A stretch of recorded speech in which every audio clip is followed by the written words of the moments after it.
Hello friends, Ben Ochart here. Thank you so much for tuning in. Let's do our weekly lap of the fish room. I have some updates on fish that were moved and fish that are about to be moved. And let's take a look at every tank and every fish and see what's going on in here. I appreciate you joining me for these weekly laps. Let's go ahead and jump right into it.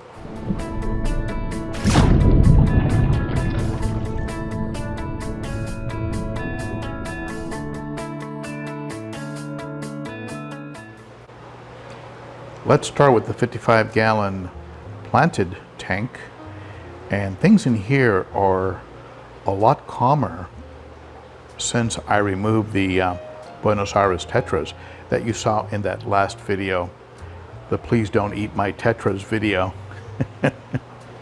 Interestingly enough, these Lemon Tetras, some of the first live bears that I ever picked up, there's about 5 of them in here. And they were all tucked up into this side of the tank and not really doing much, just sort of staring out of the side panel. They become a lot more active since the Buenos Aires Tetras were removed from the aquarium. So obviously, even though there was not really active aggression or nipping going on, obviously the Buenos Aires Tetras were impacting the behavior of the fish. So even in this kind of aquarium, there is a dominance and subdominance that can go on and actually impact how the fish are behaving. The plants in this tank are doing great, as you can see. They're thriving. And again, I say it over and over again, but a big shout out to the co-op for root tabs and liquid fertilizers and heaters and lights and plants and everything else that they've done to support me on this project. I would say at this point it is being very, very successful. I am including some zucchini. You can see there where I impaled it on that piece of driftwood, and they've been working at it very steadily. The fish peck at it, and of course the plecos and the whiptail catfish, which you can see underneath this log here. So I'm hoping I'm going to see the val on this side of the tank all of a sudden make a big resurgence since I removed the Buenos Aires Tetras, who were shaving it back consistently. You can see the little autos up there, all 4 of them. Very cute. Looks like they're having a little board meeting.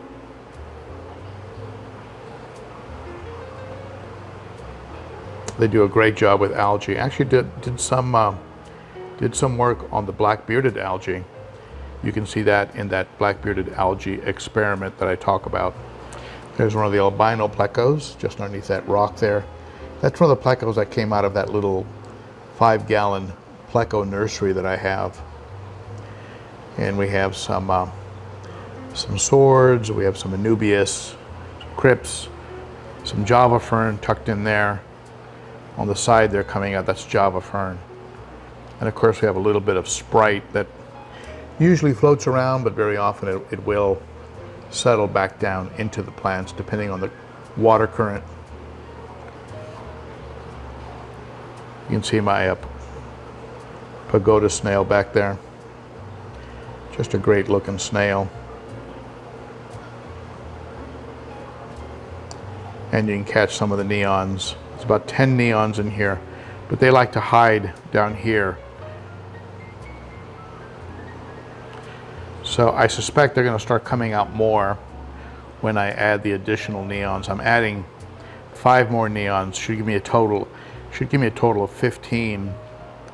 And I think that's going to make them a little bolder, a little more willing to get out.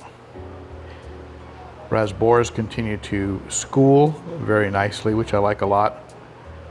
And more on that in a minute. Over here in the 90-gallon, where I made some recent changes, you can see the Buenos Aires Tetras, and it looks like they went from a dominant position and were swimming all over the 55-gallon.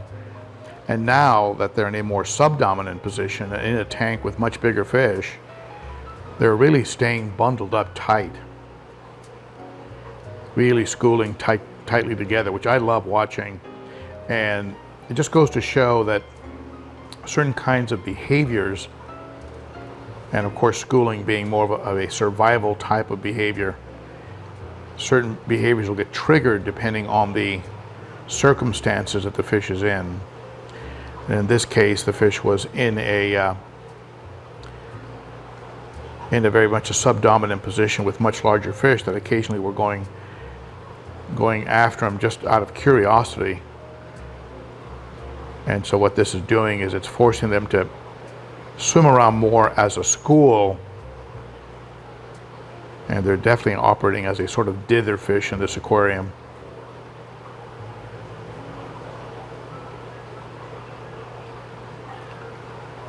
Silver dollars continue to put on size.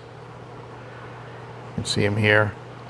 It's getting to a point now where I can't tell the original large adults that were in here and the additional babies that I put in. They're all a very good size now.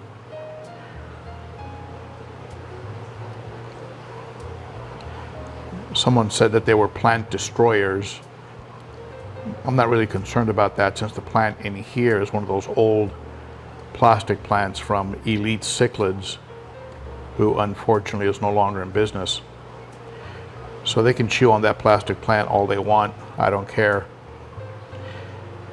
The geos continue to be pretty spectacular. Suryaminensis, that's how they were sold to me, but someone told me that they might be altifons. AC Hecali there, backing off from the red spotted severum.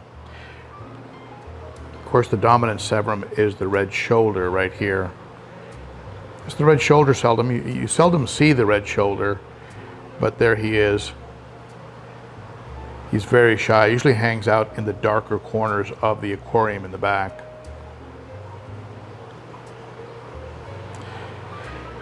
Here's that old electric blue Ochart that I inherited. He's been kind of acting a little odd recently, but he did take food. He was taking food and eating again after going for 2 days without eating. I was getting a little bit concerned, but seems to be doing better now. I think it's a pretty old fish, probably in the final third of his life, but one of the biggest electric blue Ocharts I've seen. We go over here to the 29-gallon hospital tank. It kind of gives you an idea of the future of that 55-gallon planted tank, because what I have here is red-tailed rasboras, really cute little red-tailed rasboras, and they're going to be going over into that 55-gallon planted pretty soon. Actually, they're very healthy. They've been eating really, really well. They got like a little bit of a neon green and black stripe in the body, and I'm hoping as they get older they get a little more red in the tail. But I've been really happy with them, happy with their activity level and how they're eating. They're very hardy. Here's my little SAE, my Siamese algae eater, who did such a great job with the black algae on that Anubias that I brought over. Not sure what's happening here. He might be eating this plant. I know I saw some snails on this plant, so maybe the snails were munching on it too.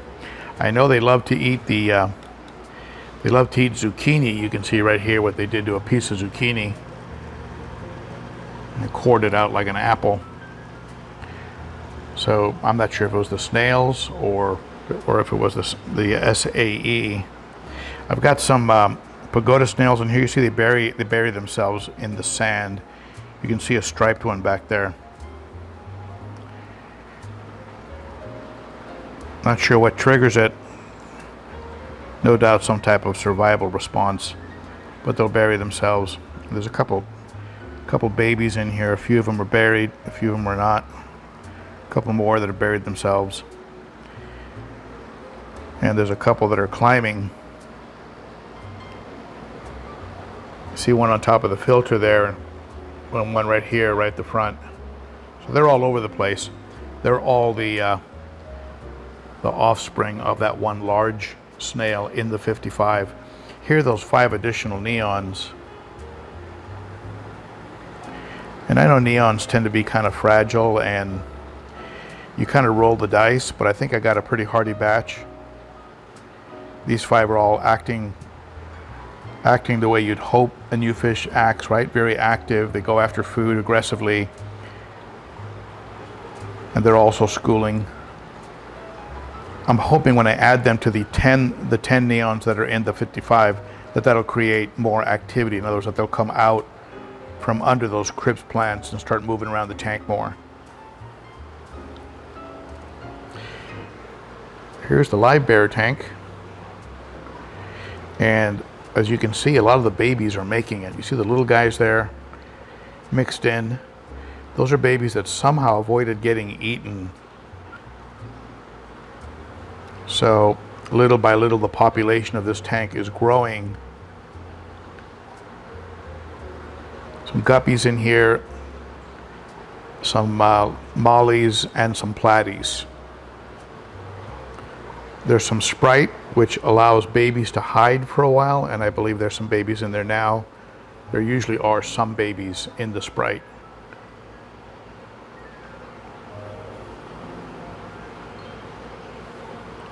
There's that nearite snail. And you can see the nearite eggs all over the wood there. That's the reason why I didn't bring in nearites, to clean up black algae on that Anubias, because they leave those eggs everywhere. There's a piece of zucchini in this tank as well. I'm also using the almond leaves, which add minerals, and the fish peck on them. They're just kind of good in general. Some people call them magic leaves. Not sure if they're magic, but they don't hurt. Also a little bit of Anubias in this tank. It's got a little black algae on the edges, so I'm counting on that nearite to get up there and clean it up. Little Picus cory. Picus cory catfish. And there's a sort of standard cory in here as well, and a pleco that has really interesting markings. But he's underneath this log. You're not going to see him today, but there's a pleco under there. And he's got the coolest markings, kind of like a brown and black patterns on the body. He's working on that piece of zucchini. Go over to the betta tank. Here's the old Dumbo, flaring out as usual.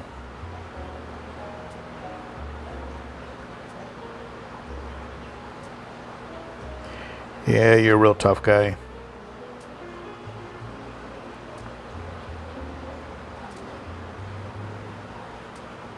He didn't have as much pink in his body when I first got him.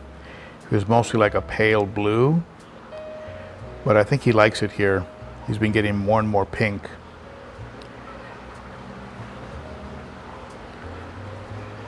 Very pretty. Love the shape of his fins, especially those big Dumbo fins in the front there. Here's our little red and blue guy.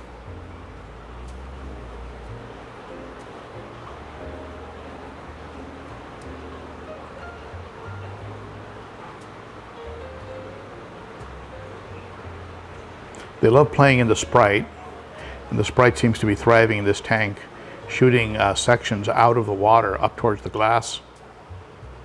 So the Sprite is thriving here. There's also some artificial plants that they can play around in. Some Anubias, which seems to be thriving. There's some plecos in here and some coolie loaches. They're building bubble nests. You can see one up there. Let me crank it down a little bit so you can see the bubble nest.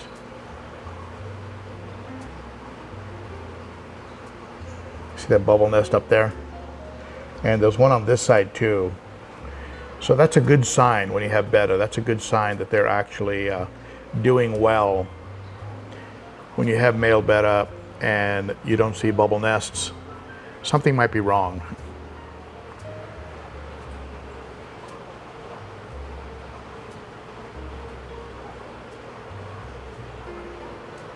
Let's walk over to the 300.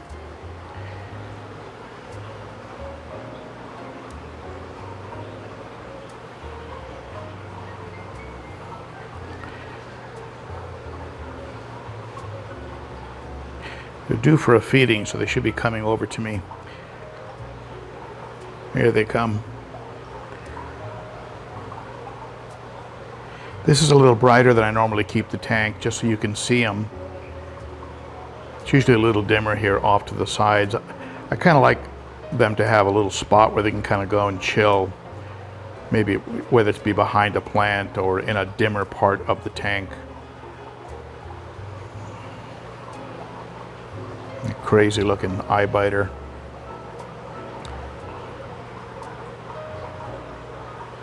Buccochromis rhodiosia yellow. Little Venusis, Nimbochromis venusis. Malawi hawk. Sand diver. Spectabilis. Oh no, so that's a strigatus. This is the Buccochromis spectabilis right there. Buccochromis spectabilis. And then we have the other one is a strigatus, which is actually a cousin of the eye biter. And then we have a living stone eye, looking right into the camera. There he goes. Lethrinops oculatus.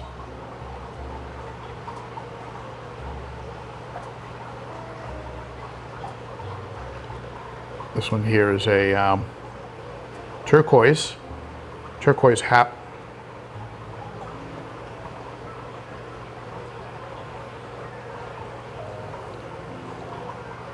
It's one of my favorite color patterns on any fish. It's called a coengi. This one right here. Of course, here comes the hawk. It's a bicolor 500. That bar on the body, it's almost like an orange. See that? Blue to almost close to orange.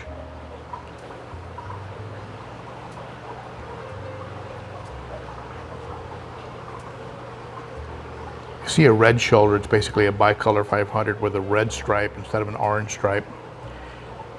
It's like coengi.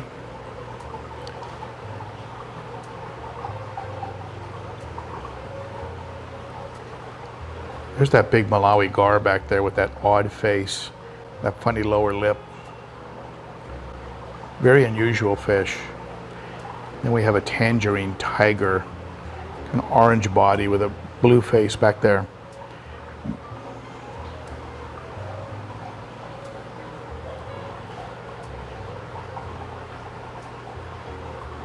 So this tank has calmed down considerably since I've covered up those breeding pits that the fish had built. This trout, this big old trout, and the living stone eye. This one right here had built those pits. There's the Fusco back there, who actually went on a growth spurt and is now bigger than the living stone eye and bigger than the Venusis. He was smaller than both of them when I first brought him into the tank. So he's growing like a weed. He'll probably end up being the dominant Nimbochromis and quite possibly the dominant fish in the tank.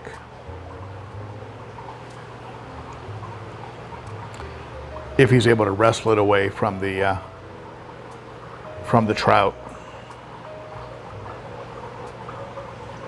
See, the trout's a little colored down now. It doesn't have the black in the anal fin, the bottom half of the body. So he's not in that breeding dress. So he's mellowed out now. So the whole tank is more peaceful because of it. Here's Sally the Salvini. Love that fish. Red tiger Oscar.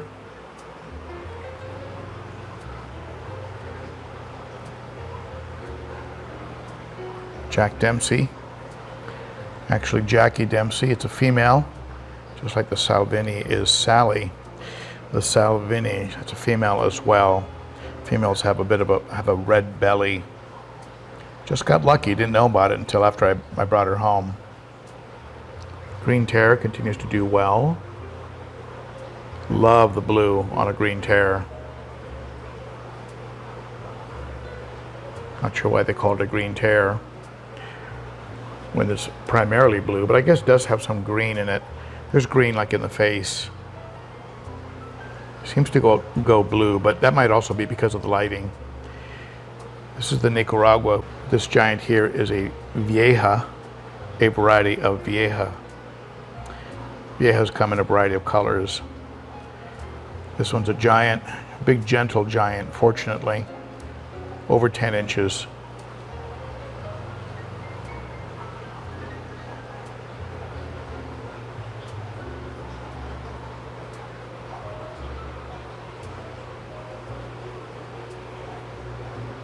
I just finished washing my socks. Sounds kind of funny, doesn't it? But these are the socks that, the water that goes into the sump from the tank, it goes in through these socks. They're like pre-filters, basically. And on the 210, I have 2 of these socks. They're 4 inches across. And then on the 300 gallon, I have 1. Both pipes dump into this 7-inch across sock. And they're inside out now. They just came out of the washer. I just wash them with a little bit of bleach, and they get a double rinse, and they're good to go. I have a pump here I'm going to be adding. I might just end up using it on the 300 gallon. This is that kind of pump that will kick in the event of a power outage. This one was picked up from the Aquarium co-op. Thank you to my friends at the co-op. And you can see it's got two outlets on it. So I'll put an air stone on each side of the tank, and if I ever have a power outage, I'll have some air breaking up the surface, and that way the fish don't suffocate because of a lack of water movement. The co-op also sent me this real nice light. This one is, I think it's about 36 inches, I think. Let me see. Yeah, 36. Aquarium co-op LED plant light. I did a full review on this plant, plant light. I'll put a link at the top of the video. And this light will probably go onto the 90, because right now the light that I have on the 90, you can see it hangs over just a little bit on each side.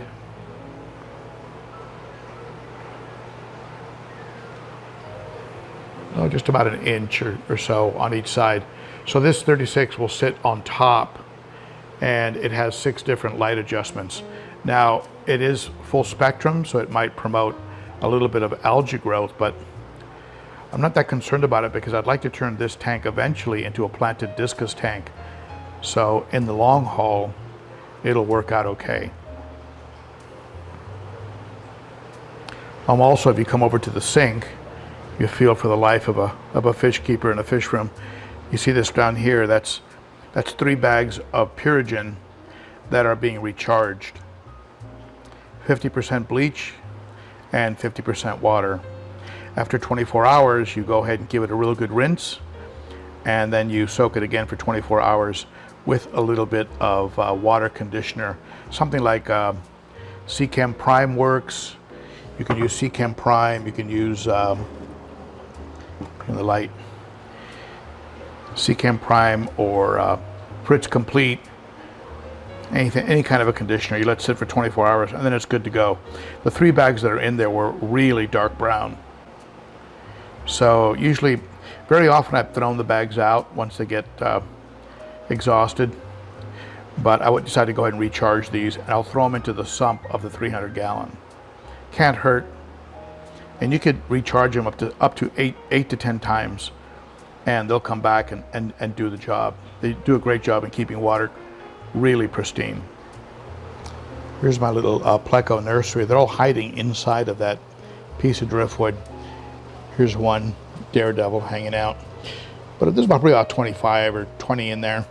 And there was some zucchini attached to the wood there. You can see they've completely decimated it. There's a little albino back there. Probably a couple more albinos left.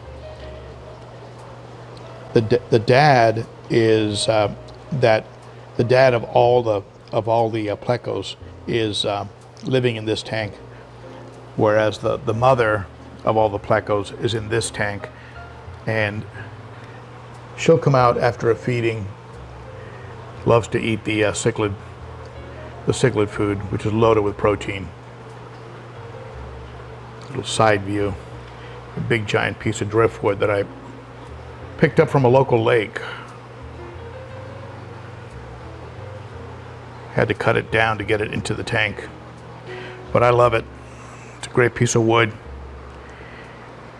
and all it cost me was picking it up and bringing it home and really cleaning it up. If you saw my video about the Northfin product that I did a review on, you know that I keep a blend of food. This is just a blend of a whole bunch of different foods in here. Northfin, Sarah, and Extreme, just a whole bunch of stuff, Donachi. So at any rate, I've added Northfin to the mix, and the fish are just loving it. I'll show you.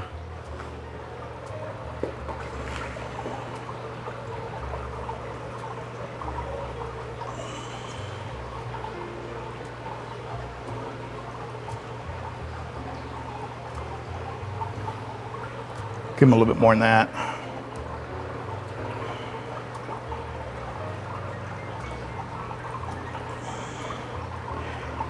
Got to put a lot of food when you got big fish like this. One of the advantages of a pre-filter I have in the back there, it's a sponge covering up the FX6. Not sure if you can make it out, but that sponge right there, what happens is food will stick to it. So instead of just getting sucked into the filter, the food goes onto the sponge and then gets picked off and eaten by the fish.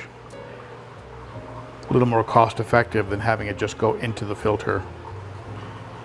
I feed the same mix to the South and Central Americans. There's a lot of vegetable product in there. So they're getting veggies, they're getting protein, and it's all real high quality food. Very often the Jack Dempsey will just hang back, but you can see she's getting right into the mix there and eating. That's a real good sign. Here's the Rusties. The Rusties hang back and act shy, but when it comes to eating, they go after it pretty hard. Here's the Rusty. They'll grab a mouthful of food and then go off somewhere and chew. The Vieja will get up there in the middle of it all, but then usually goes down and then just harvests, will just kind of pick food off the bottom. The Oscars, they just get right into it, practically jumping out of the water. Very aggressive eaters. There he is. As soon as I feed, he knows. Actually, she knows. That's the female pleco. That's the mom of all those baby plecos. Then the dad has a bunch of bristles. It's a bushy nose pleco, and that way you can tell the male has all the bristles. This one doesn't have any bristles. That's the female.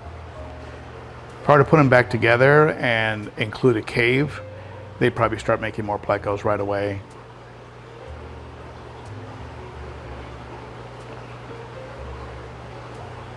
These fish will get the same food as the other cichlids, but I will include some of the community crave, some of this food, so that the Buenos Aires tetras can have a shot at something smaller. But in this tank, I just grind up some of the crave, and the fish go crazy on it.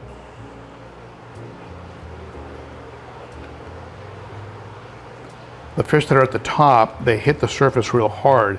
And what that does is it starts to knock food down, and then the fish that eat off the bottom have a better shot, like the neons. So by hitting the surface hard, they're actually helping to get food to the other fish. Because I have those Cory catfish in here, and some plecos, and that whiptail cat, and the little autos, I put in some of these Sarah algae wafers, which they love. I'll usually drop in about 2 or 3 of them. You can see the size of them. All the fish really go after them. But those wafers go into all the aquariums that have plecos in them, or any kind of algae eating fish. So the tank with the Siamese algae eater will also get one. This hospital tank here will get one.